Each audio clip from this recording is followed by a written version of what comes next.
चक्षुरुन्मीलितं येन तस्मै श्रीगुरुवे नमः। श्रीगौरांग नित्यानंद श्री अद्वैत चंद्र गदाधर श्रीवासादि गौरभक्तवृंद वाञ्छाकल्पतरुभ्यश्च कृपा सिन्धुभ्येव च पतितानां पावनेभ्यो वैष्णवेभ्यो नमो नमः।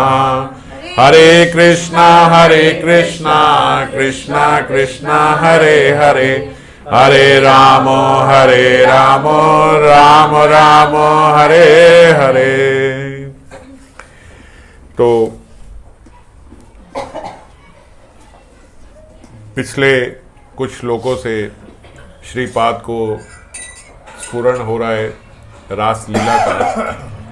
आज फिर जब पिछली बार जो श्रीपाद के स्फुरण में विराम आया तो उन्होंने श्री राधा रानी की निज कृपा तरंग छटा की प्रार्थना करी और उसी प्रार्थनावश इस श्लोक में फिर आज हम 94 नंबर श्लोक में चर्चा करेंगे राधा रसोदा निधि के।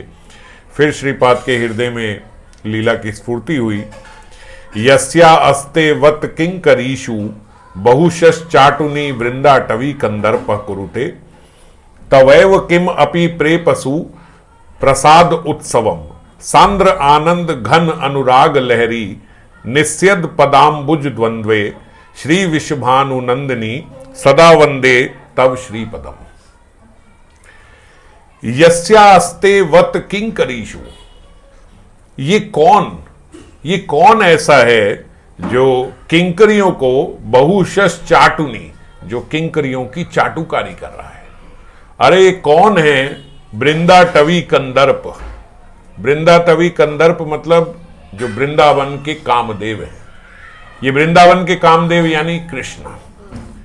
वृंदावनी तव कंदर्प कुरुते, ये कृष्ण है। ये क्या कर रहे हैं? यस्यास्तेवत किंकरीषु बहुशस चाटुनी, किंकरियों की चाटुकारी कर रहे हैं। किंकरियों के आगे बड़े हर्ष के साथ अपने चाटु वचनों से भरी प्रार्थना किया करते हैं। हे वृषभानु नंदिनी श्री राधे, तुम्हारा प्रसाद उत्सव प्राप्त करने के इच्छुक कोई वृंदावन कंदर्प ऐसी तुम्हारी किंकरियों के आगे चाटुकारी कर रहा है। सांद्रानंद घन अनुराग लहरी निस्यद पदाम्बुज द्वंद्वे, आपके ये जो युगल चरण हैं, इन युगल चरण से जो सांद्रानंद प्राप्त होता है, जो अनुराग लहरी प्राप्त होती है, उन चरणों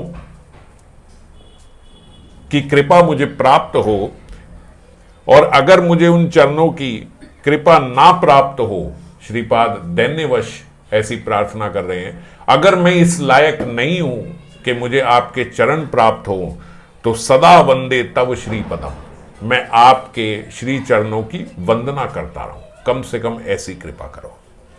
श्री चरण प्राप्त हो बड़ी कृपा की बात है, पर श्रीपाद दैन्यवश ऐसा बोल रहे हैं, अगर ऐसा ना हो, अगर मैं इस लायक नहीं हूं कि आपके चरण प्राप्त हो, तो आपके वो युगल चरण जो सांद्रानंद घन अनुराग लहरी, जो आनंद का केंद्र हैं, जो जिनके भीतर से अनुराग की लहर निकलती है, ऐसे चरणों की मैं सदा वंदना करता रहूं। ऐसी कृपा आप मेरे पे करना। श्रीपाद का स्फुरदगत आस्वादन बड़ा विचित्र है। विचित्र का मतलब बड़ा वैराइटीड है। श्रीपाद का जो स्फुरण में आस्वादन हो रहा है उसकी बहुत वैचित्री है, बहुत वैरायटी है। तो आज श्रीपाद क्या चिंतन कर रहे हैं, इस पे आगे चर्चा करेंगे। पहले बाबा बता रहे हैं कि उनके प्रेम रंजन रचे भाव नेत्रों में ये स्वप्रकाश लीला जो है स्वयं स्फुरित होती है। ये वैचित्री जो है, श्रीपाद कोई प्रयास नहीं करते हैं उसमें वैचित्री से सोचने का। वो प्रार्थना करते हैं और उनकी प्रार्थना वर्ष अलग अलग वैरायटी की लीला जो है वो श्रीपाद के हृदय में प्रकाशित होती है। साधक को रसिक भक्त जनों की कृपा का रस का स्पर्श, हम जैसे साधक हैं, अभी हमारी क्षमता नहीं है, पर रसिक भक्तजन जो हैं उनकी कृपा रस अगर हमें क्षण भर के लिए भी प्राप्त हो जाए, उन्हें क्या आस्वादन होता है। उनकी कृपा से ये क्षण भर के लिए भी हमें अगर प्राप्त हो जाए तो हम जानेंगे, ऐसा लगेगा कि जैसे मानो जो माया रूपी मेघ हैं वो हट गए हों और शरदीय निर्मल आकाश, शारदीय निर्मल आकाश मतलब जिसमें पूर्ण चंद्रमा, शरद का पूर्ण चंद्रमा होता है, ऐसा आकाश स्वच्छ चित दिखाई देगा। हमारे जैसे आकाश रूपी, हमारे जो चित्त रूपी आकाश में ये माया रूपी मेघ से ढका हुआ है, समझ गए। तो इसीलिए चित्त में कोई स्फुरण नहीं होता। स्फुरण यानी कोई प्रतिबिंब भगवान का दिखाई नहीं देता, कोई लीला दिखाई नहीं देती। क्यों? क्योंकि चित्त रूपी आकाश पे माया रूपी मेघों ने ढका हुआ है। तो पोइटिक वे में ऐसे बता रहे हैं कि अगर वो माया रूपी मेघ हट जाते हैं तो जो चित्त रूपी आकाश है उस वो कैसा दिखेगा, जैसे शारदीय चंद्रमा उसमें प्रकट हो गया हो, एकदम ऐसा clear skies with full moon, शरद चंद्रमा का पूर्ण चंद्र दिखाई देगा और उसमें विद्युत की तरह लीला स्वप्रकाशित होगी। जैसे अगर बिजली चमकती है तो स्वतः अपने आप जैसे बिजली आकाश में दिखाई देती है, ऐसे लीला आके उसमें प्रकाशित होगी हमारे हृदय में। पर क्यों प्रकाशित नहीं होती है? 3 कारण उसके बताए। एक तो दुर्दैवग्रस्त पाप, महत जनों के प्रति किए गए अपराध। 3 कारणों से हमारे हृदय में ये लीला प्रकाशित नहीं होती और हमारा हृदय सदा कुलुषित बना रहता है। वो क्या कारण है? एक तो दुर्दैववश। दुर्दैववश मतलब दुर्भाग्य। दुर्भाग्य किसे कहते हैं? आप कहोगे इसमें तो मेरा कसूर नहीं है, दुर्भाग्य है मेरा। दुर्भाग्य बोलते हैं हमारे पिछले जो अर्जित हमारे कर्म हैं उनके प्रारब्धों को। वो प्रारब्ध नहीं है तो हम अब, क्योंकि वो जानते नहीं है हमने क्या कर्म खराब किए हैं, तो इसीलिए हम बोल देते हैं दुर्भाग्य है मेरा, कि मेरे भाग्य में नहीं था। भाग्य में नहीं था मतलब मेरे पिछले प्रारब्ध जो थे, जो मैंने जैसे कर्म किए हैं उसमें मुझे नहीं मिलना था, पर क्योंकि मैं जानता नहीं इसलिए मैंने बोल दिया दुर्भाग्य। पर ये कोई एक्सक्यूज नहीं है, क्योंकि दुर्भाग्य जो है ये भी हमारे इस जन्म के अच्छे कर्मों से खत्म हो सकता है। अगर जीव इस वक्त जो कर्म कर रहा है वो श्रेष्ठ हैं, तो उन श्रेष्ठ कर्मों के प्रताप से उसके जो पिछले दुर्भाग्य हैं वो नष्ट हो जाता है। तो दुर्दैवग्रस्त पाप और महत जन के प्रति किए गए अपराध, ये 3। पाप क्या है? जो हमसे जाने अनजाने, जाने भी और अनजाने भी जो हो रहे हैं उसको पाप बोला जाता है। अपराध क्या है? पाप का बड़ा भाई अपराध है। अपराध यानी कि जो हमें पता है कि हमें नहीं करना चाहिए वो काम भी हम कर दें, और दूसरा महत जन के प्रति कर दें, तो जघन्य अपराध हो गया। वैसे अपराध जो हैं वो 32 प्रकार के सेवा अपराध हैं, 10 प्रकार के नाम अपराध हैं और 6 प्रकार के वैष्णव अपराध हैं। ये मुख्य अपराध हैं जिनसे एक साधक को बचना चाहिए। जो 32 अपराध हैं सेवा अपराध, ये अनजाने में ही हुआ करते हैं। अगर कोई जान के कर रहा है तो फिर वो जघन्य बन जाता है, फिर वो अपराध जो है बड़ा हो जाता है। हमने एक बार ही चर्चा करी थी ये 32 अपराधों में भी। और जो नाम अपराध हैं, ये नाम अपराध में ही वैष्णव अपराध भी निहित है। जैसे नाम करने वाले की निंदा करना, ये भी एक नाम अपराध है, ये वैष्णव अपराध भी है। पर यहां पे स्पेसिफिकली बाबा ने बताया महत जनों के प्रति किए गए अपराध, यानी वैष्णव अपराध। वैष्णव अपराध जो है इसका कोई इलाज नहीं है। अगर हम इस प्रकार के अपराध करते हैं तो हमारे भीतर हृदय में ऐसी कलुषता आ जाती है, ऐसा कलेश हमारे मन में बन जाता है कि हम सारे बहुत समय तक सारे भक्ति के अंग ऊपर से तो करते रहेंगे, सब जितने भक्ति के अंग हैं वो सब हमारे ऊपर से तो हो रहे हैं, पर इतना अनुष्ठान करने पर भी हमारे हृदय में रति का उदय नहीं होता, प्रेम उदय नहीं होता। जैसे हम देखते हैं कि सालों साल से हम माला कर रहे हैं, डीटी वर्शिप कर रहे हैं, सब कर रहे हैं, पर हमारे भीतर कोई भी प्रेम का उदय नहीं हुआ। वो प्रेम का उदय क्यों नहीं हुआ? क्योंकि हम साथ साथ अपराध कर रहे हैं। तो वैष्णव अपराध से खासकर के जीव को पाप जो है, दुर्दैवग्रस्त जो उसका दुर्भाग्य जो है, ये दोनों चीजें हरि नाम से खत्म हो जाती हैं। पर वैष्णव अपराध जो है वो वैष्णव अपराध तो आपकी नाम करने की प्रवृत्ति को भी खत्म कर देगा। तो इसीलिए वैष्णव अपराध से सबसे ज़्यादा जीव को सचेत रहना चाहिए।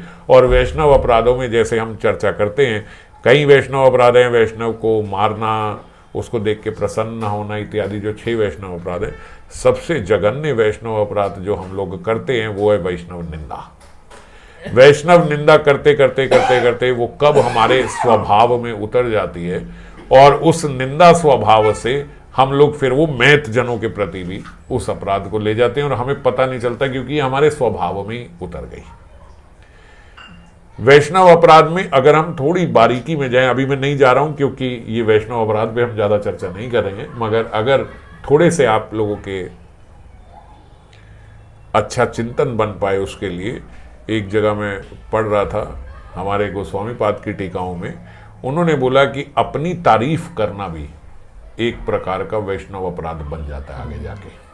तो इससे जीव को जरूर बचना चाहिए। मैं ये इसलिए चर्चा कर रहा हूँ, छोटी सी बात बीच में ये वैष्णव अपराध की इसीलिए ले रहा हूँ कि ये हमें पता नहीं है और हम ये बड़ी आसानी से कर जाते हैं। तो 4 लोगों के बीच में बैठ के अपनी तारीफ करना, मैं तो ऐसे कर ही लेता हूँ, मेरा तो भगवान की कृपा से मेरा तो ऐसा है कि सुबह सुबह ही 1 लाख नाम हो जाता है, हम तो अपराधी हैं जी, हम तो छोटे हैं, हम तो दास हैं, मगर भगवान की कृपा है हम तो ये कर गए, हम तो वो। इस प्रकार की चर्चा करना, इस प्रकार की वार्ता करना, ये आगे जाके वैष्णव अपराध में परिणत हो जाती है। क्यों? क्योंकि जब हम अपनी तारीफ करते हैं तो उस समय हम सारे दूसरों को अपने से छोटा समझते हैं। ये निहित रहता है उसमें।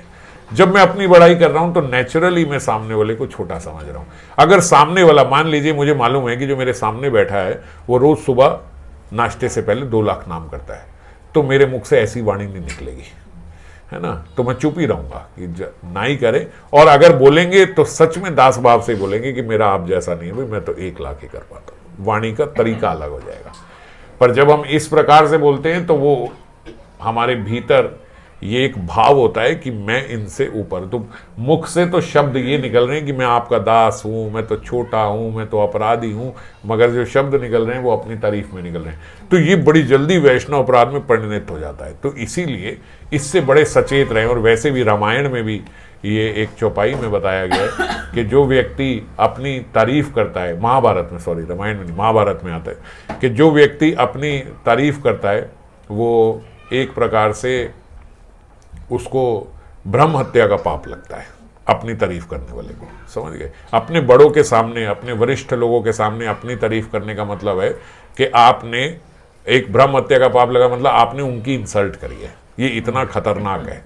अगर आपने कोई अपने वरिष्ठ वैष्णव, अपने पिताजी, अपने घर वालों के आगे अपनी तारीफ कर दी तो इसको बोलते हैं कि आपने ब्रह्म हत्या का आपको पाप लग गया। यहाँ कई जगह, एक आध जगह श्लोक में ये भी लिखा है कि आत्महत्या का पाप लगता है, जो जीव को आत्महत्या में पाप लगेगा, कि मतलब आपने खत्म ही कर दिया ये सब करें। तो ये इतना जघन्य है अपराध, अपनी तारीफ करना। और हम लोग बड़ी आसानी से, हमारे स्वभाव में ही है, 4 लोगों के बीच में हम कहीं ना कहीं बैठ के कुछ ना कुछ बोल ही आते हैं। तो मैं ऐसे नहीं कर सकता, कोई भी कुछ बोले ना, मैं हमसे ऐसे हो जाता है, मेरी तो प्रभु जी गलती से मेरे से कभी ये नहीं हो सकता, मैं कुछ भी करूं मतलब मेरी माला नहीं रह सकती, क्योंकि हम तो दोपहर तक नहीं छोड़ते ना, आपकी तो रात को पता नहीं कैसे रह जाती है। तो इस प्रकार की चीज़ें नहीं बोलनी चाहिए, बचना चाहिए उनसे।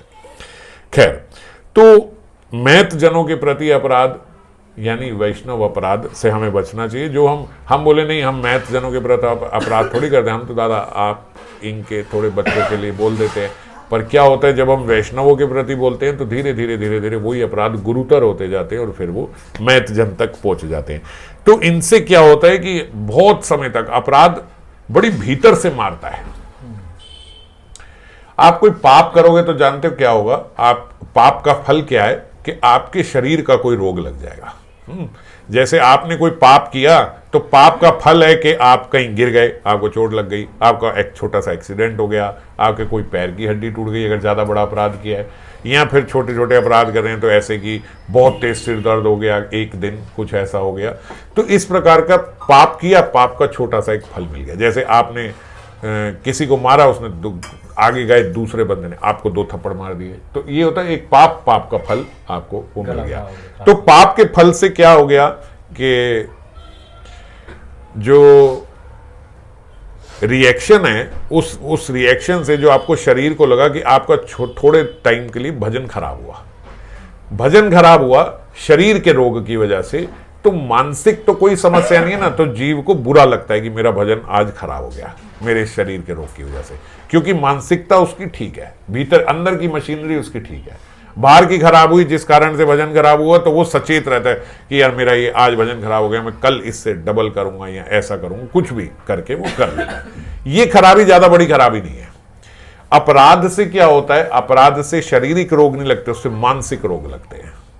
मानसिक रोग में क्या होता है, करते करते करते जीव सोचने लगता है कि यार बहुत समय हो गया, मतलब देखो मेरा सारा रूटीन खराब हो गया है ये 80 माला करने से, तो 80 नहीं 64 पे आ जाते, थोड़ी क्वालिटी ठीक करता हूँ माला की। ऐसे क्या दिन भर रोज 80 माला कर लेते हैं और ध्यान होता नहीं, कुछ नहीं, तो कोई बात नहीं, 80 से 64 पे आ जाते हैं, लेकिन थोड़ी क्वालिटी उसकी सही करते, वो 64 पे आ जाएगा। थोड़े दिन बाद होता है 64 नहीं, मतलब देखो सब कुछ सारा देख के चलना पड़ता है दादा, बैलेंस बनाना पड़ता है दुनिया में। तो 64 करने से क्या फायदा, घर वाले सब दुखी होते हैं, मैं भी दुखी रहती हूँ, 48 कर लेते हैं। थोड़े समय बाद बोलता है देखो 48 से भी क्या हो रहा है, अभी ना मेरा सब सेट नहीं हो पा रहा, वापस आ जाऊंगा, अभी थोड़े समय के लिए मैं इसको 32 पे ले आता हूँ, फिर सब ठीक कर लूंगा। करते करते करते 16 पे, अभी 16 पे, इसको बोलते हैं अपराध। जब अपराध होता है तो जीव की प्रवृत्ति ऐसे हो जाती है कि वो धीरे धीरे धीरे धीरे धीरे धीरे स्वतः अपने भजन को कम करता जाएगा, और धीरे धीरे धीरे धीरे हो सकता है कि पूरा ही हरि बोल हो जाए। तो ये, लेकिन कई बार क्या होता है, हमसे कोई अपराध हुआ लेकिन हम वैष्णव संघ में हैं, तो वैष्णव संघ की कृपा से बहुत सारी चीजें हम करते चले जाते, तो संघ का भी एक बड़ा लाभ मिलता है। अगर संघ नहीं हो तो ये जो वैष्णव अपराध है, ये समझो 10x होके स्पीड से आपका भजन गिरा दे। पर बहुत बार होता है कि हमसे वैष्णव अपराध तो हुआ, लेकिन संघ के कारण, संघ में अपने आप ही बहुत सारी वैष्णवों की सेवा भी हो जाती है, तो उस वैष्णव सेवा से हम बच जाते हैं, और उनके संग से, संग भक्तों की कृपा से, भक्तों की प्रार्थना से हमारा भजन जो है कम से कम चलता रहता है। तो बड़ा सचेत रहें कि संग में रहने के लिए हम अपने व्यवहार को ठीक रखें, किसी के प्रति कोई निंदा नहीं, कुछ नहीं। और दूसरा, एक बात मैं कई भक्तों को पीछे बोला, आज फिर ये अभी मौका है, मैं हालांकि मैं बार बार रुक रहा हूं, मैं वैष्णव अपराध पे ज्यादा नहीं बोलना चाहता, लेकिन कि मैं ये देखता हूं कि मजाक में भी हम लोग किसी वैष्णव के पीछे जो उस समय उपस्थित नहीं है, उसके लिए मजाक में 2-4 बातें उल्टी बोल देते हैं, और फिर अगर टोका जाए तो अरे हम तो मजाक करें। मैं अगर ये मजाक करना है उसके सामने करो, अगर आप पीछे मजाक में भी बोल रहे हो तो भी अपराध है, समझ गए। मान लीजिए सब आपस में आपकी दोस्ती है, आप सब 4-5 वैष्णव बैठे, एक की आपने थोड़ी सी मजाक में टांग खींच दी, कर दी, कोई बात नहीं, चल जाएगा। मगर अगर वो नहीं है और उसके पीछे आपने उल्टा बोल दिया तो वो निंदा ही मानी जाएगी। तो इसीलिए मजाक में हमसे अपराध हो जाता है, तो इसीलिए बड़ा सचेत रहें। अगर कोई वैष्णव उपस्थित नहीं है तो आप मजाक में भी उसके लिए कुछ नहीं बोल सकते, समझ गए। तो इन सब बातों से जो प्रैक्टिकल हम लोग जो अपराध कर रहे हैं, इनसे बचें, और अपनी तारीफ बिल्कुल नहीं, एकदम आपको करनी ही नहीं है।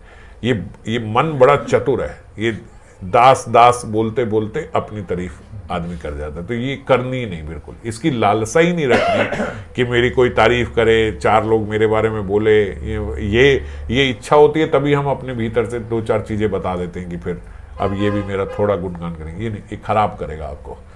तो इन चीज़ों से हम बचें, तो हमारे भीतर जो हम भजन कर रहे हैं उसमें रति उत्पन्न होगी। नहीं तो यही होता है कि भजन तो चलता जा रहा है, इतने वर्षों से चलता जा रहा है, पर उसमें हमारी कोई रति उत्पन्न नहीं होती। ये इसका क्रम बाबा ने बताया कि क्या होता है। पहले जो है, अगर हम निष्पाप होके और निरपराध रूप से भजन करेंगे, सबसे पहले रति उदय होती है हृदय में। रति यानी अटैचमेंट, हमारी जो भजन के प्रति अटैचमेंट है, और फिर भगवान के प्रति जो हमारी अटैचमेंट है। उसके बाद रस स्फूर्ति होती है, फिर स्फुरण होगा, रस की स्फूर्ति होगी, और फिर रस साक्षात्कार होगा। तो ये क्रम है, इस क्रम से हमें, लेकिन अब हमारा क्रम क्या है, हमारा क्रम पहले पे ही रुक गया, अभी रति का ही उदय नहीं हो रहा, क्योंकि हमसे जाने अनजाने अपराध हो रहे हैं। इसीलिए साधक भक्त को इस बात की ओर विशेष ध्यान रखना चाहिए कि वह निरअपराध और आसक्ति पूर्वक श्रवण कीर्तन आदि भक्ति अंगों का अनुष्ठान कर शुद्ध चित्त हो। श्रवण कीर्तन हमें कैसे करना है, एक निरअपराध और दूसरा आसक्ति पूर्वक। आसक्ति पूर्वक मतलब लालसा होनी चाहिए, अटैचमेंट होनी चाहिए श्रवण से, केवल नियम के लिए नहीं करें। नियम है तो रोज सुनना है, नियम है इसलिए रोज बस किसी तरीके से कई लोग जैसे ऐसा बोलते हैं कि वो आपने बोला था ना ये शास्त्र पढ़ने का नियम है, तो बस हम जब कुछ नहीं कर पाते तो बस 3 लाइनों का अनुवाद पढ़ लेते हैं ताकि बस वो हो गया। अब वो 3 लाइनों का अनुवाद पढ़ते पढ़ते 1 महीना हो गया कि रोज अगले श्लोक का बस अनुवाद, अगले श्लोक का बस अनुवाद, अगले श्लोक का, और ऐसे करते करते 1 महीना हो गया। तो लगता ऐसे है कि मेरा नियम तो चल रहा है जो मेरा, पर ये कोई नियम नहीं है, केवल नियम रक्षा के लिए किया गया, उसका कोई विशेष लाभ नहीं होता। तो रसिक इसमें आगे बाबा बताते हैं, जो रसिक भगवत जनों की कृपा से नित्य सिद्ध परिकरों के हृदय में जो राग चंद्रमा है, समझ गए, जो नित्य सिद्ध परिकर हैं उनके हृदय में जो राग चंद्रमा का आलोक है, जो उनके हृदय का राग है, वो हमारे पे पड़ेगा। कैसे पड़ेगा?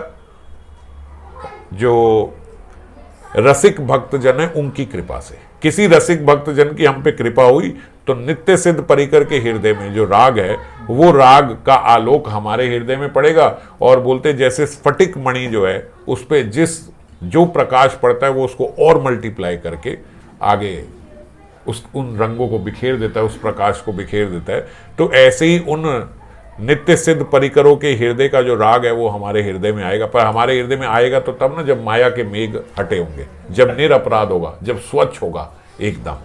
तो स्फटिक मणि क्या होती है? वो मणि है ना स्फटिक, एकदम सफेद रंग की, जिस क्वार्ट्स वगैरह क्या इंग्लिश में बोलते हैं, तो वो मणि जो है उसमें जैसे ही प्रकाश पड़ा तो वो और एक छोटी सी लाइट पड़ी तो उसमें रंग बिरंगे एकदम इंद्रधनुष सा और सुंदर करके उसका प्रकाश पड़ता है। तो ऐसे ही हमारे हृदय में जब उनका राग आएगा, अगर हृदय स्फटिक मणि की तरह शुद्ध है और निरअपराध है, निष्पाप है, तो वो हृदय से भी इतने इतने रंगों में वो आलोकित होगा हमारे हृदय में उनका राग।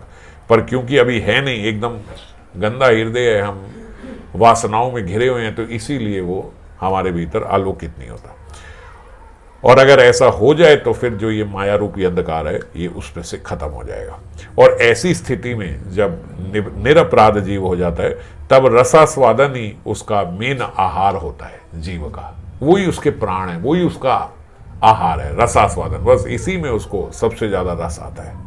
हमें तो अभी चाय के साथ में रस पता है बस, और दूसरा रस पता ही नहीं क्या होता है। तो श्रीपाद ने पिछले श्लोक में स्फूर्ति में जब विराम आया तो उन्होंने दैन्य के साथ प्रार्थना करी थी, निदेही मई राधिके निज कृपा तरंग छटाम। कहने को ऐसा बोला जाता है निज कृपा तरंग छटाम, बस आप अपनी कृपा की एक छटा हमारे को दे दो। पर मिलता तो कृपा सिंधु ही है, पूरे कृपा का सिंधु ही प्राप्त होता है। कहाँ छटा? किशोरी जी किसी को कृपा की छटा देते, पर मांगते हुए दैन्यता में जीव ऐसे मांगता है।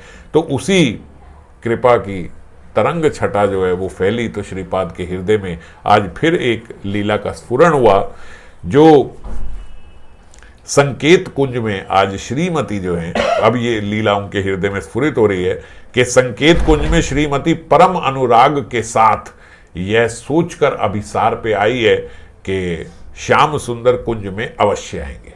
अवश्य आएंगे इसलिए संकेत कुंज जब हम बोलते हैं, राधा रसुदानिधि में, विलाप कुसुमांजलि में जगह जगह आता है संकेत कुंज। तो संकेत कुंज का अर्थ ये है कि जो श्याम सुंदर ने खुद संकेत दिया है कि आज इस कुंज में मिलेंगे। तो जब खुद संकेत दे रहे हैं कि यहां मिलेंगे तो फिर मिलेंगे। तो इस आशा से आज किशोरी जी अभिसार पे आई और वासक सज्जिका दशा में कुंज में सुसज्जित है। वासक सज्जिका आप सब जानते हो, कई बार आ गया कि जो नायिका खुद पहले आके अपने हाथों से सब सजाती हैं निकुंज को, उन्हें बोला जाता है वासक सज्जिका। तो आज वासक सज्जिका दशा में ही श्रीमती बैठी हैं, किंतु पूरी रात उत्कंठिता दशा में बिता दी। अब नायिका की एक ये भी दशा होती है उत्कंठिता। उत्कंठिता क्या दशा होती है कि जब प्रियतम की इंतजार कर रही हैं और वो आया नहीं है, और ना आने पे नायिका उत्कंठित हो जाती है तो उसे उत्कंठिता नायिका उस समय बोला जाता है। उत्कंठिता नायिका का क्या होता है कि उनके हृदय में बहुत जलन हो रही है और लंबी लंबी सांसें आ रही हैं, शरीर कांप रहा है, अश्रु बह रहे हैं और बार बार वो अपनी सखियों से ऐसा तो नहीं हो गया होगा, कहीं वैसा तो नहीं हो गया, कहीं यहाँ तो नहीं रुक गए, कहीं ऐसे तो नहीं, और कभी कभी दूतियों को भी भेजती है कि जाके देख के आओ कि अभी तक आए क्यों नहीं, कहीं कुछ हुआ तो नहीं। इस प्रकार से ये अवस्था होती है जो उत्कंठिता नायिका होती है। तो आज किशोरी जी उत्कंठिता दशा में उन्होंने पूरी रात्रि बिता दी, श्याम सुंदर आए नहीं संकेत खोज में। और प्रातः काल जब एकदम सुबह होने वाली थी तो प्रातः काल चंद्रावली के संभोग विलसित नागर के सामने देख श्रीमती को रोष आ गया, मान में आ गई किशोरी जी। जब उन्होंने देखा कि प्रातः काल पूरी रात बीत गई, आए नहीं, वो इतनी चिंता कर रही हैं, अश्रु निपतन हो रहा है, और सुबह सुबह जब श्याम सुंदर आए तो आके क्या देखती हैं कि चंद्रावली के जो रति चिन्ह हैं वो उनके वदन पर दिखाई दे रहे हैं। ऐसे देख के श्रीमती बोलती है, हे दामोदर, जिसके चरणों में महावर से तुम्हारा मस्तक सुरंजित है, उनके चरणों का जो महावर है वो आपके मस्तक पर दिखाई दे रहा है चंद्रावली के, जिसके जूठे तांबुल से तुम्हारा मुख उज्जवल हो रहा है, जिसके कुछ कुट कमल की गंध लगे निर्माल्य से तुम्हारा कंठ देश सुशोभित है। मानी जब आपने उनको आलिंगन किया होगा चंद्रावली को, तो चंद्रावली के वक्ष पे जो कुमकुम लगा था वो आपकी माला पे लगा हुआ है, साफ ये चिन्ह नजर आ रहे हैं। और उसी देवी आप जाइए, वो जो आपकी देवी थी जिसके आप इतने शरणापन थे, जिनके चरणों में आप गिरे हुए अपना माथा लगा रहे थे, उनके अब दिख गया ना, क्योंकि महावर भी आपके माथे पे लगा हुआ है उनका। तो आप ऐसी देवी ऐसे बोल रही, कोई वो ब्रजांगना नहीं, आप ऐसी किसी देवी के पास जहां गए थे जिनके शरणापन थे, आप सर्वदा उन्हीं की सेवा करिए महाराज, यहां आने की जरूरत नहीं है, शीघ्र जाओ, उसी से तुम्हें परम आनंद मिलेगा और आपका सर्वाभिष्ट जो है वो वहीं सिद्ध होगा, आपकी सारी मनोकामनाएं वहीं देवी के चरणों में पूरी होंगी। आप प्लीज यहां से जाइए। ये दशा जो है, ये श्रीमती की आज जो दशा है उसे बोलते हैं धीराधीर। जब उज्जवल नीलमणि में ये बताया गया, नायिकाओं के बहुत सारे प्रकरण बताए गए, तो मान में जब नायिका आती है ना, तो मान में आने के बाद उनकी 3 दशाएं होती हैं, एक धीर नायिका, एक धीराधीर नायिका और एक अधीर नायिका। मान में यही 3 दशा होती हैं। तो आज किशोरी जी धीराधीर दशा में है। धीर नायिका क्या होती है? धीर नायिका एकदम स्पष्ट बोल नहीं पाती, चिन्ह तो देख रही है, तो जब चिन्ह तो देख लिए, तो जब धीर नायिका क्या बोलती है कि जब श्याम सुंदर ऐसे आए, अब साफ स्पष्ट चिन्ह दिखाई दे रहे हैं उनके उसमें, तो वो बोलती है कि महाराज महाराज आपने तो आज शिव रूप धारण कर लिया, पूरे ऊपर से लेके नीचे तक कज्जल लगा हुआ है आपके इसमें, न जाने वो जैसे राख लगाते हैं, आपने ये कज्जल वज्जल लगा के आए हैं, और शायद कोई माता की उपासना करते हैं, टीका भी लाल आपके उस पर लगा हुआ है। अरे अरे महाराज आप जाइए, आप वहीं जाइए जहां आप उपासना कर रहे थे, आप कृपया वहीं चले जाइए, यहाँ छोड़ दीजिए।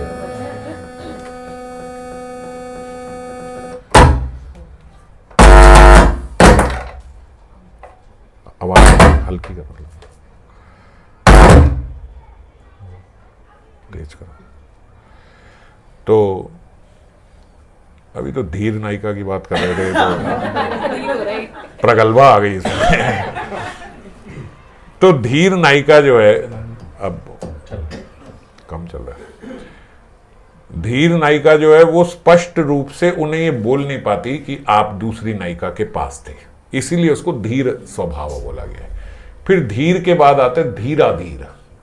धीराधीर में 2 अवस्थाएं होती है, एक उनका अधीरपना कम है, धीरपना ज्यादा है, दोनों है ना।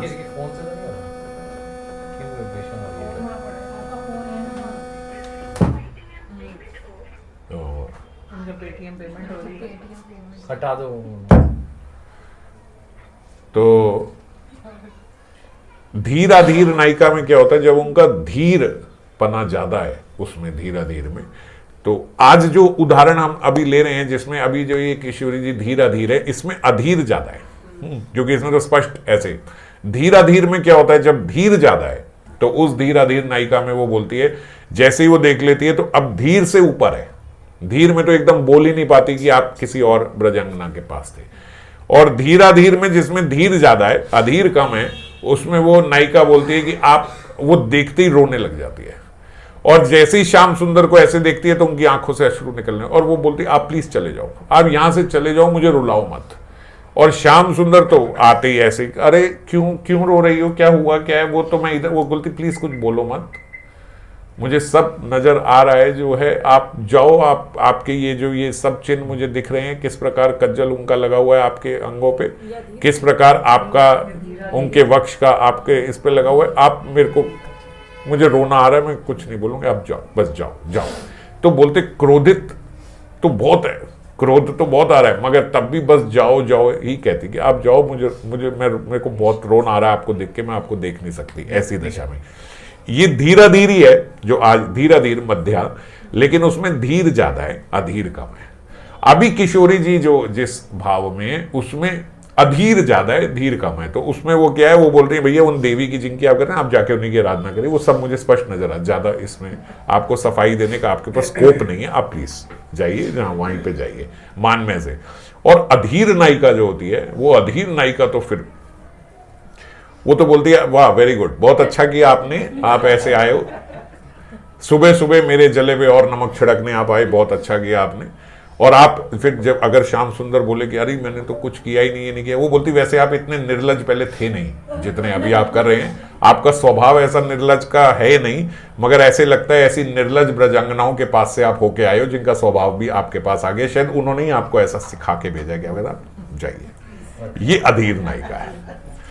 तो अधीर नायिका, क्योंकि मान में तीन ही अवस्था है, प्रगल्भा आदि होती है, लेकिन मान में तीन अवस्था होती है, मान में मध्यावस्था में ही, तो धीर मध्या, अधीराधीर मध्या और अधीर मध्या। तो अधीर जो होती है वो इस प्रकार बोलती है, किशोरी जी आज धीर अधीर हैं, जिसमें अधीर की मात्रा ज्यादा है, तो ऐसी अवस्था में उनको ये बोल रही हूं। अब नायक जो है वो, उनकी ऐसी भर्त्सना उन्होंने कर दी, तो वो बड़े हाथ पैर जोड़ने का थोड़ा जितना प्रयास कर सकते हैं, जब स्पष्ट ही बोल दिया गया तो कितना बोलेंगे, तो बोलने का वो प्रयास कर रहे हैं, पर जितना भी उन्होंने अनुनय विनय किया वो किसी भी प्रकार से किशोरी जी का मान तो शांत नहीं कर पाए। और जब नहीं कर पाए तो जो श्रीपाद हैं वो मंजरी स्वरूप में स्वामिनी के साथ साथ हैं, एकदम परछाई की तरह, तो वो किंकरी स्वामिनी के सुख में सुखी और उन्हीं के दुख में दुखी हैं, तो ऐसा तो है नहीं कि वो उनसे अलग है। लेकिन अब श्याम सुंदर जो है कुछ और उपाय ना देखकर वो किंकरी के शरणापन हो गए कि भैया आप इसके शरणागत हो जाओ, ये जो किंकरी है अब यही बचा सकती है, यही कुछ कर सकती है हमारा। तो वो किंकरी को बोलते हैं कि देखो, और उनके चटु वाक्यों से, अपनी चालाकी से, अपने अलग अलग शब्दों का इस्तेमाल करके गिड़गिड़ा के राधा किंकरी के आगे हाथ जोड़कर चटु वाक्य से, अरे तुम कुछ कर दो, ये कर दो। बाबा बताते देखो धन्य है ऐसा राधा कैंकर्य, अनंत कोटि ब्रह्मांडों के योगेंद्र महेंद्र जो हैं और शिव सब इत्यादि, वो चटु वाक्यों से प्रार्थना करते हैं कृष्ण की, और तब भी उनकी एक झलक नहीं पा पाते इतनी प्रार्थनाओं के बावजूद। और यहां पे आज कृष्ण जो हैं वो श्री राधा का प्रसाद उत्सव पाने के लिए, जैसे श्लोक में आया, किम अपि प्रेपसु प्रसाद उत्सवम, प्रसाद उत्सवम, उनकी कृपा प्रसाद का उत्सव पाने के लिए। देखो प्रसाद नहीं बोला, प्रसाद में क्या होता है, केवल एक डिश होती है प्रसाद, आपको खिचड़ी मिल गया प्रसाद है, पर उत्सव हुआ तो उत्सव में केवल खिचड़ी नहीं मिलती, उत्सव में तो फिर बड़े सारी चीजें मिलती हैं। तो ऐसे ही वो किशोरी जी की कृपा प्रसाद उत्सव पाना चाहते हैं, मानी वो ऐसा चाहते हैं कि किशोरी जी जो हैं वो मुझे स्पर्श भी करें, अपनी कृपा कटाक्ष से मेरे को देखे भी प्रेम भरी नजरों से, वही भू भंगिमा से जैसे वो मुझे विमोहित करती हैं ऐसे भी करें, मेरे साथ संभोग भी करें, सब करें, ये ऐसा वो सब कुछ चाहते हैं श्याम सुंदर। अभी जब वो आए हैं तो वो सब चाहते हैं पूरा सब, तो वो उस चाहना में कि मुझे ये प्रसाद उत्सव मिले, अब वो किंकरी के हाथ पैर जोड़ रहे हैं।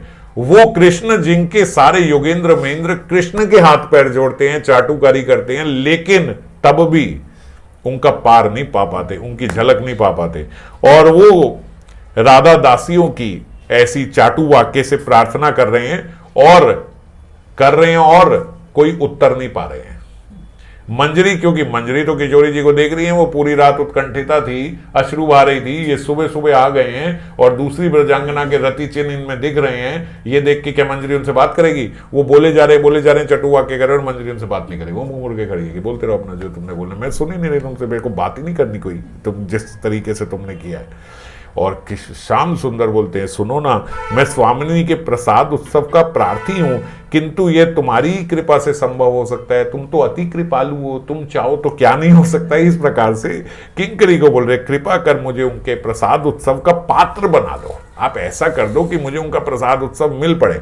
और किंकरी सामने खड़े नागर का तिरस्कार कर रही है। तिरस्कार यानी वो देख ही नहीं रही है, वो बोले जा रहे हैं, वो अपना काम किए जा रही है जो उसको करना है। जैसे मान लीजिए अगर किंकरी पुष्प चयन करिए, वो पुष्प चयन करिए, वो पीछे पीछे चले जा रहे, सुनो ना मेरे को अब आपके शरणापन हो, ये वो देख भी नहीं रही, वो करे जा रही है। और फिर जब वो बार बार बोले जा रहे तो सुनो, तुम्हारा अपराध कोई कम नहीं है जो तुमने आज किया है। स्वामिनी ने तुम्हारे संकेत पर यहाँ पे आई, कितनी कितनी विपदाओं से वो रात को यहाँ पे अभिसार करके यहाँ पे पहुंची, और निर्जन वन में, इस अकेले वन में, कुंज में अकेले कितने कष्ट के साथ उन्होंने रात व्यतीत करी, और तुम लंपट उनकी व्यथा को न समझकर दूसरी नायिका के कुंज में पूरी रात तुमने बिताई कैसे? बंदा आधा घंटा 1 घंटा लेट होता है, उसको तेरा सचेत हो जाता है, मैंने वहां संकेत किया था। आप पूरी रात्रि दूसरी नायिका के उसमें थे, और प्रातः काल उनके जले पे नमक छिड़कने के लिए फिर आ भी गए वो सारे रति चिन्ह लेके। आदमी मुंह हाथ धो के आ जाता है, आप ऐसे ही आके स्पष्ट जान के आपने और नमक छिड़कने के लिए। और अब बोले सुनो और जाओ, और मुझसे कुछ मत बोलना, मेरे से आपके लिए आज कुछ नहीं होगा, प्लीज। मैं कुछ भी करूं लेकिन आपके लिए कुछ नहीं कर सकती मैं, आप यहां से चले जाओ।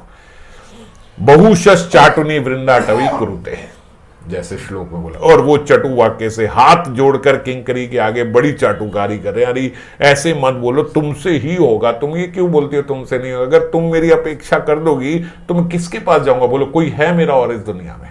बस तुम ही तो हो जिसके पास मैं आ सकता हूं, तुम ही तो मेरी मदद कर सकती हो। किंकरी कहती तुम्हारा अपराध आज गुरुतर है, छोटा नहीं है, बड़ा अपराध किया है तुमने, और इसका थोड़ा फल तो मिलना ही चाहिए। जाओ अपना कर्म फल भोगो, जो तुमने किया है वो तुम्हें भोगना भी पड़ेगा, जाओ उसको भोगो। और मैं तुम्हारे लिए स्वामिनी से कोई प्रार्थना नहीं कर सकती, प्लीज मेरी तरफ से ये समझ लो, इसलिए जाओ, मुझे कोई बहुत अच्छा नहीं लग रहा, मेरे पीछे पीछे आ रहे, मेरा टाइम वेस्ट हो रहा है आपके साथ यहाँ पे। अपराधी नायक राधा किंकरी को प्रसन्न करने के लिए बोलते, गिड़गिड़ाते हुए हाथ पैर जोड़ रहे, तो क्या कर रही हो? अगर तुम ही नहीं करोगी तो कौन करेगा? मैं किसके पास जाऊंगा? इस पूरी दुनिया में मेरा और है ही कौन तुम्हारे अलावा? तुम ही कर सकती हो। ऐसी प्रार्थना करें। किंकरी अब देख रही है नागर बड़े व्याकुल हो रहे हैं, बहुत ऐसे हो रहे, तो उनके उसके हृदय में भी होता है यार इतना ये कर रहे हैं, तो बोलते अच्छा अगर तुम इतनी व्याकुलता के साथ प्रार्थना कर रहे हो तो मैं तुम्हारे लिए थोड़ी चेष्टा करके देखती हूँ, कोशिश कर सकती हूँ, पता नहीं है मान भंग होगा या नहीं होगा, तुम्हारे लिए कोशिश कर लेती हूँ। पर एक बार बताओ, पहले ये वादा करो कि तुम दोबारा कभी ऐसा अपराध करोगे, तो ये बोलो कि ऐसा नहीं करोगे। अरे अरे अरे वो बोलते अरे अरे हाथ जोड़ के, अरे नहीं होगा, कभी नहीं होगा, मैं आपको आश्वस्त करता हूँ आज के बाद दोबारा कभी ये नहीं होगा, जैसे पता नहीं कैसे ये तो अब दोबारा कभी नहीं होगा। अब वो किंकरी जब उनको देखती है तो बोलती है बोल जैसे ये रहे हैं, विश्वास नहीं होता मुझे।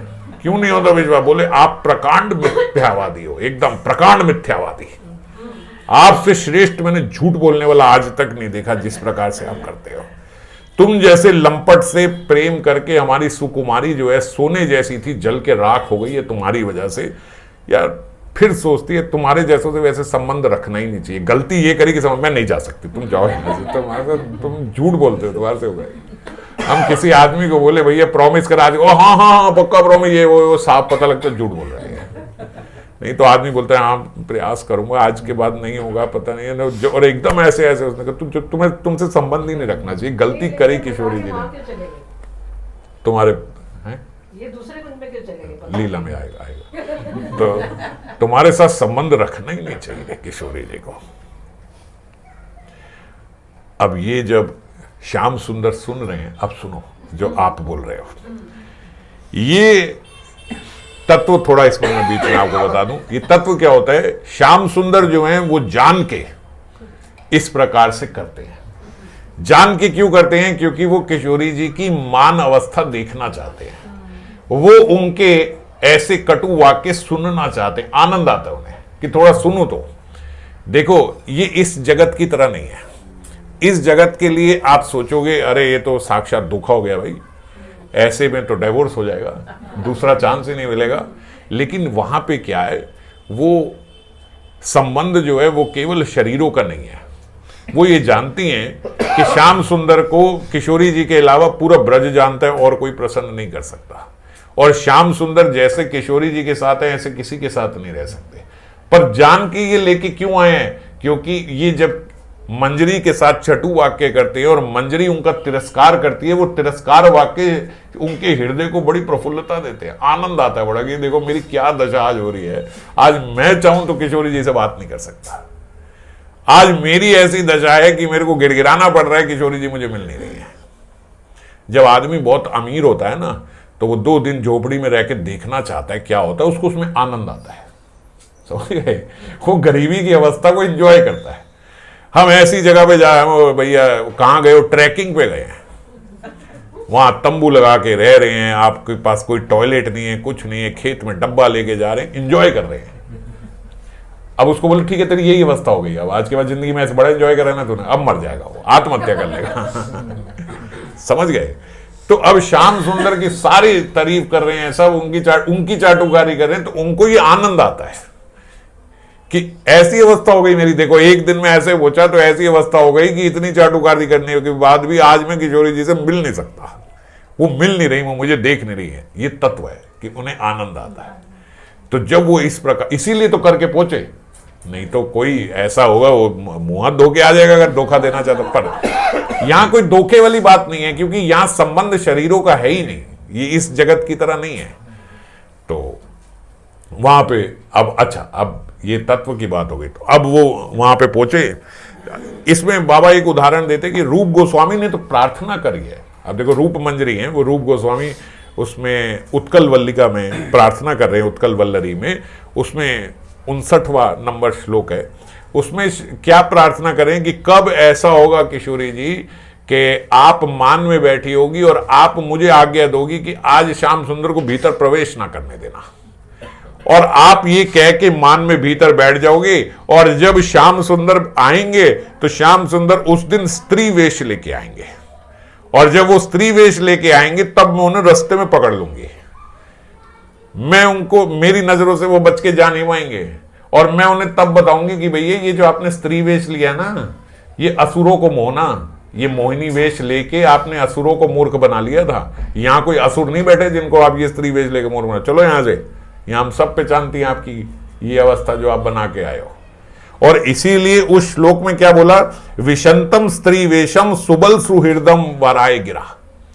आज यहां पे कृष्ण को क्या बोल रहे हैं, सुबल के सुहृद हो आप। सुबल के क्यों, क्योंकि सुबल के साथ तो भगवान ऐसा करवाते हैं।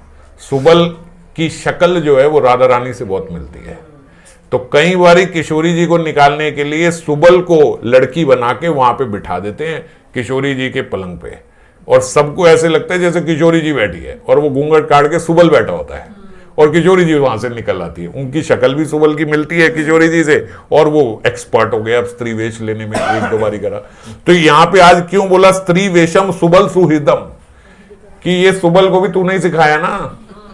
मंजरियां बोलती कृष्ण को, ये तुमने ही सिखाया ना सुबल को भी ऐसे लड़की बनना, तो आज गुरुजी भी लड़की बन के आ गए हैं, चेले को तो सिखाया है, पर तुम जाके वहां जटिला और कुटिला को मूर्ख बना सकते हो, ये मोहिनी वेश लेके असुरों को मूर्ख बना सकते हो। यहाँ एक एक सखी तुम्हें पहचान जाएगी, यहां मत करो ये बातें। चलो अब बाहर जाओ यहाँ कौन से, और जहां से आए हो वहीं चलो, जाओ माता के कक्ष में जाके बैठो, ऐसे बोलती यशोदा माता की कक्ष में जाके बैठो, चलो यहां से निकलो। इस प्रकार उनका तिरस्कार करके, मतलब यशोदा माता का यहाँ क्यों बोल रहे हैं कि बेटा तुम बच्चे हो, जाओ मम्मी की गोदी में बैठो, अभी यहाँ आने की जरूरत नहीं, ऐसा।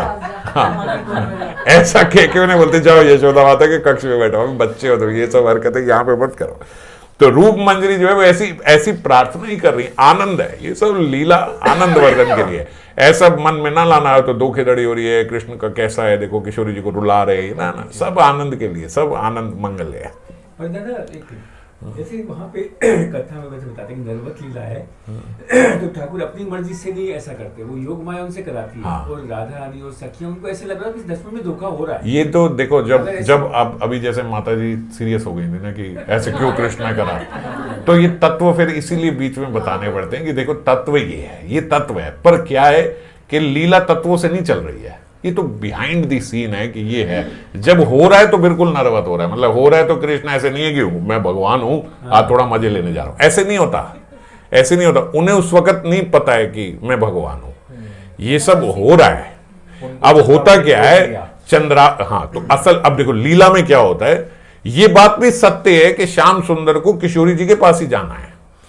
चंद्रावली जो है वो ट्रिक से रोक लेती है। चंद्रावली भी वैसे भोली है, तो उनकी जो सखी है ना शैव्या, वो पद्म शैव्या उनको ट्रिक से बुला लेती हैं कृष्ण को, और फिर ऐसा ऐसा कर देती हैं कि अगर वो बीच में से निकले तो आज चंद्रावली का हृदय पूरे तरीके से टूट जाएगा।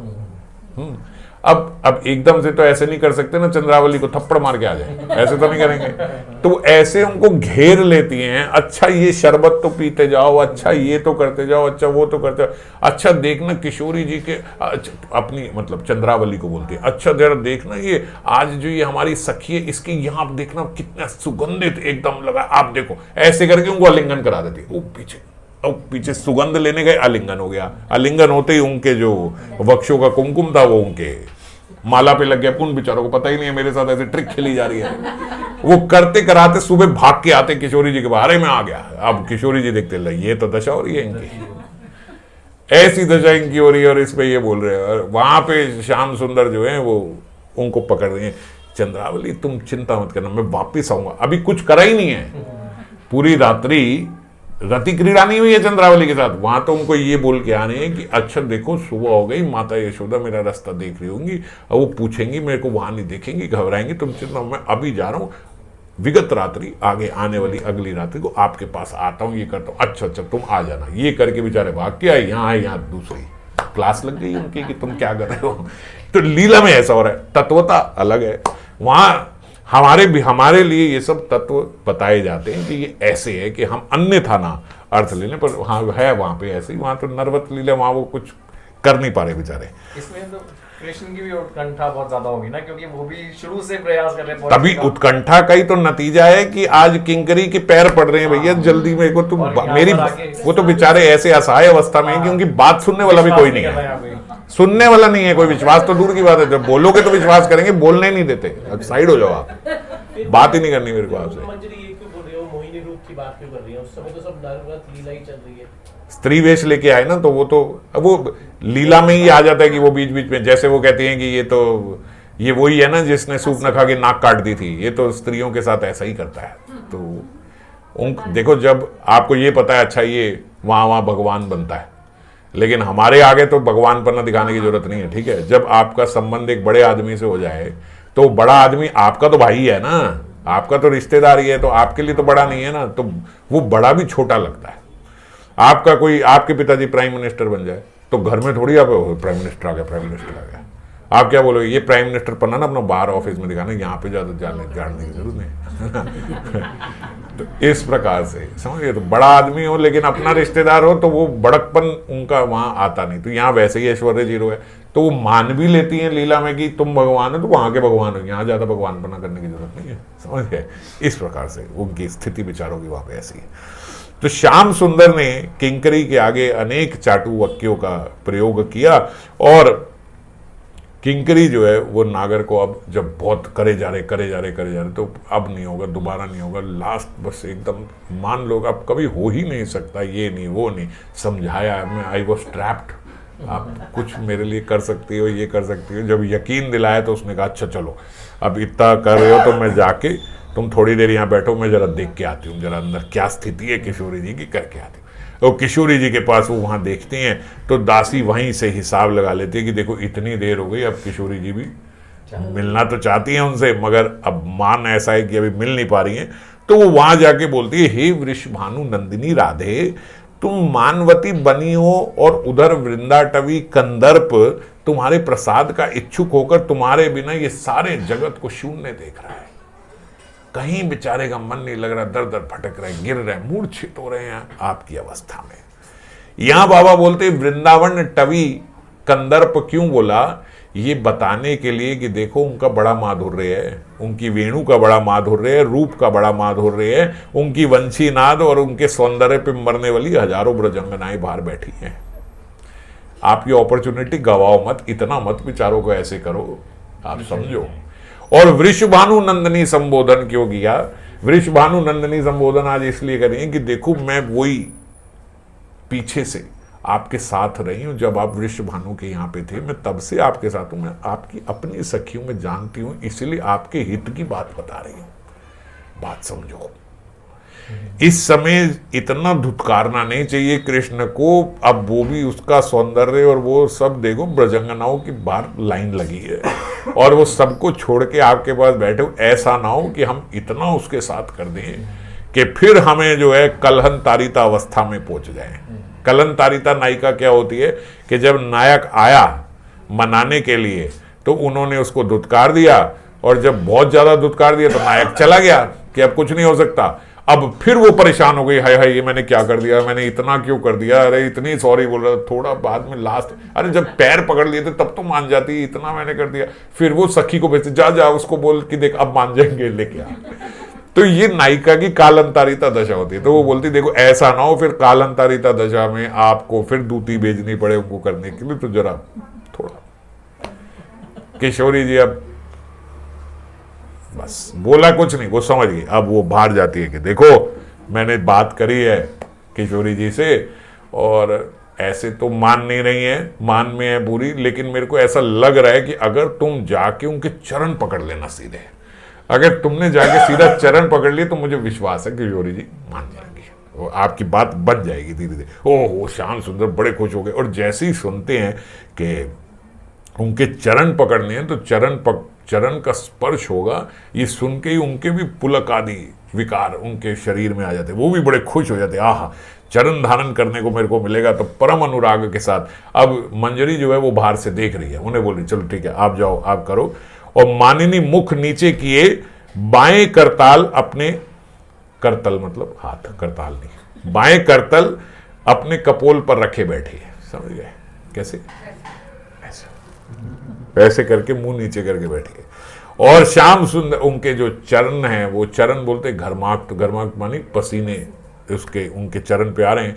चरण पे पसीने क्यों आ रहे हैं? क्योंकि टेम्परेचर बढ़ जाता है, पहले उत्कंठिता में भी बढ़ जाता है, उसके बाद मान में भी बढ़ जाता है। तो हाँ, तो बॉडी का टेम्परेचर बढ़ा हुआ है, तो उस समय जो चरण है उनमें थोड़े स्वेद बिंदु हैं, और वो स्वेद बिंदु बोलते हैं ऐसे जैसे प्रस्फुटित कमल में एक एक बिंदु मकरंद का हो। तो कमल चरण है उनके, तो ऐसा लगता है कि जैसे उनमें मकरंद हो। या फिर यूं समझो कि किंकरी श्याम नागर की अनुराग भरी दृष्टि देखकर ऐसा सोच रही है कि मानो कृष्ण की अनुराग लहरी ही उन चरण कमलों में मकरंद के रूप में दिख रही है।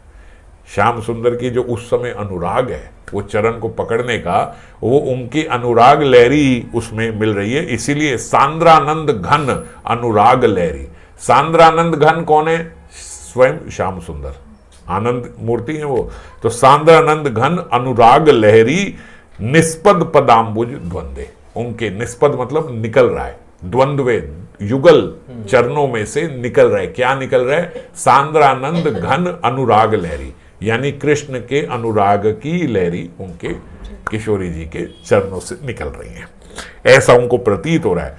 तो अब जैसे ही श्याम सुंदर ने जाके चरण पकड़े तो उनके चरण में गिरकर क्षमा मांगी, किशोरी जी आप आज मेरे को क्षमा कर दो, तुम जानती नहीं हो मेरी क्या अवस्था है, आपको आराम से समझाऊंगा, पहले अब बात तो करो मेरे से, देखो तो सही एक बार मेरी तरफ, एक बार प्यार से देखो तो। इतना बोलते ही तो किशोरी जी का मान जो है वो भंग हो गया। अच्छा अच्छा, अब वो तो वो नहीं था, तो मान भी उनका प्रशमित हो गया। और बोलते ऐसे जैसे गरम गन्ने का रस पी लिया हो, तो गरम गन्ने का रस तो क्या होता है, मुंह चिपक जाता है ना एकदम ऐसे। तो बोलते ऐसा अनुराग एकदम दोनों के भीतर प्रस्तुत हुआ।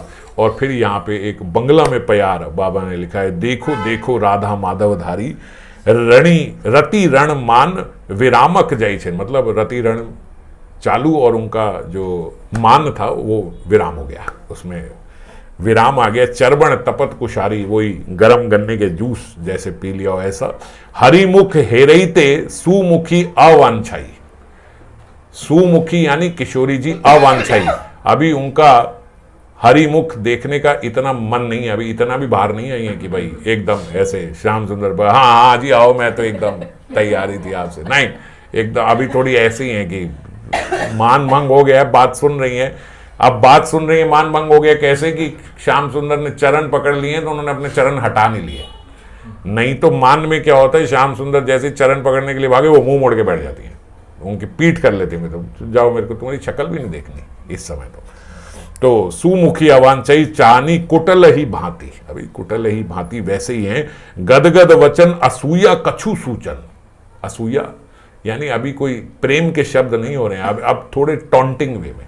जब नायिका मान जाती है तो थोड़ा अब पहले तो बात ही नहीं कर रही थी तो बहुत ज्यादा नाराज है कि बात भी नहीं कर रही, अब क्या है थोड़ा टॉन्ट मार रही है। अब क्या हुआ, वहां आनंद नहीं आया, जहां गए थे वहां नहीं हुआ, इस प्रकार से थोड़ा टॉन्ट मारते हुए। ततई मनोमथे मति, अब ये जो श्याम सुंदर हैं बोलते हैं उनको आनंद हो रहा है, उनके ऐसे शब्द सुनने में भी उनको आनंद होता है। नखशर घात तई छे सुखावे चुम्बन कछु परमाद, ये जो श्याम सुंदर हैं, एक जगह मैंने पढ़ा था, वो जब किशोरी जी मान में हो जाती है ना तो मान में वो बोलते हैं कि अरे आप और कुछ नहीं तो केवल एक छोटा सा अपने चुम्बन का प्रसाद दे दो, बस मैं यहां से निकल जाऊंगा, और कुछ नहीं चाहिए, बस वो जो आपके नक्शर के थोड़े से निशान पड़ जाते बस वो पड़ जाए, बस मैं तो वही लेके रह लूंगा और मुझे कुछ नहीं चाहिए, बस थोड़ा सा। तो थोड़ा थोड़ा करके इस प्रकार से वो मांगते। रंभण शून पुलक रुचवर रुच कवर भेदई रस मर्याद, ये सारे रस की कोई मर्यादा नहीं है उस समय। ओ सखू ओ सुख सिंधु मगल भेल माधव कामिनी कुछ कुछ झूर भण राधा मोहन संभोग संकीर्ण दुहुक मनोरथ पूर। अब वो संभोग अवस्था में पहुंच गए और दोनों के मनोरथ जो है वो पूर्ण हो गए। किंकरी युगल की मिलन माधुरी के साथ सेवा रस का आस्वादन, अब जब रति क्रीड़ा उनके बीच में शुरू हो गई तो किंकरी जो है अब वो सेवा रस का आस्वादन प्राप्त कर धन्य हो रही है, और ये देखते देखते उनकी स्फूर्ति में विराम आ गया।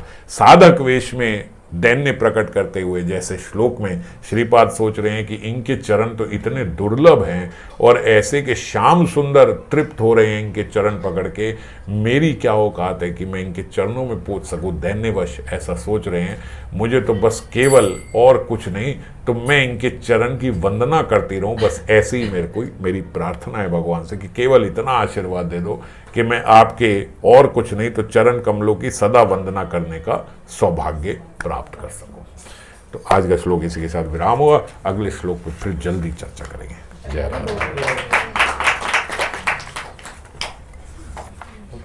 वंदे चरण।